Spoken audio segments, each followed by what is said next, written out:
Thank you for listening to ShulchanAruch.com. One do Melacha after Shabbos is over, but prior to saying Havdala over wine, we're eating Melaveh Malka. So as we all know, the halacha is, as recorded in Shulchan Aruch, chapter 293, that the moment that 3 small stars are visible, Shabbos is officially over. It's now Saturday night. Nonetheless, we find a number of halachically required Melacha delays even after Shabbos is officially over for different reasons. For example, it's recorded in chapter 293 that one must delay doing Melacha until he sees 3 consecutive small stars. It's not enough for 3 small stars, and the reason for this is due to the mitzvah deraisa of adding on to the exit of Shabbos. That one shouldn't take out Shabbos the second it is over. Furthermore, as explained in the Shulchan Aruch in chapter 299, the sages prohibited one from doing Melacha even after 3 small stars that are consecutive are visible, until after one escorts the king and says Baruch Hamavda ben Kodesh L'chol, or says Havdala in Meir, or says Havdala over wine. So according to this, it would seem that once one recites Baruch Hamavda ben Kodesh L'chol after 3 consecutive stars are visible, which is the time written in the calendar for Motzei Shabbos, then you can do any Melacha that you want. Nonetheless, we still find some restrictions mentioned in Poskim. The Arishonim who rule, so is the opinion of the Rambam, the Rosh, and others, that a person is not allowed to do Melacha after Shabbos until he says Havdala over wine. And it's not enough to simply say Baruch Hamavda ben Kodesh L'chol. The Alter Rebbe in the Shulchan Aruch explains this opinion to be that you have to avoid doing time-consuming Melacha, such as writing, sewing, laundry, until after Havdala.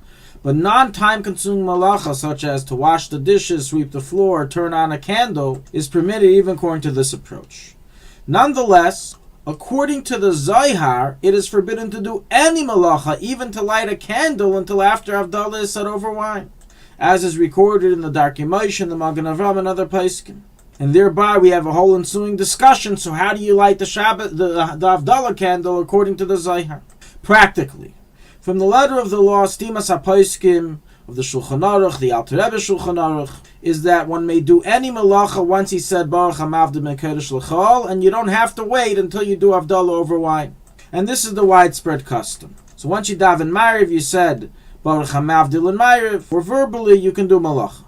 However, some poskim conclude based on this stringent approach that we brought, that those who are meticulous delay doing biblical Melacha until after they hear or say Havdala over wine. So writes the Torah Shabbos, the Ben Ish Chai, the Kaf HaChaim, and other poskim. And there are many Jews who are meticulous like this approach. An additional discussion that we find amongst poskim is regarding not doing Melacha until after Melaveh Malka.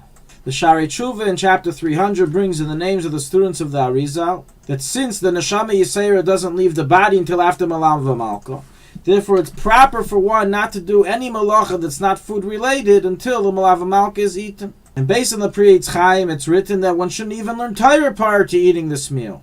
Practically, as we already stated, once you said Baruch Hamavda ben Kodesh L'chol, you can do all Melacha, even before Havdala over wine, and certainly before Melaveh Malka. Nonetheless, some are meticulous to eat Melaveh Malka first, and the Yavitz in the Siddur writes a suggestion that as soon as you're done Havdala, have something to drink in fulfillment of Melaveh Malka, and you can then do Melacha according to all opinions.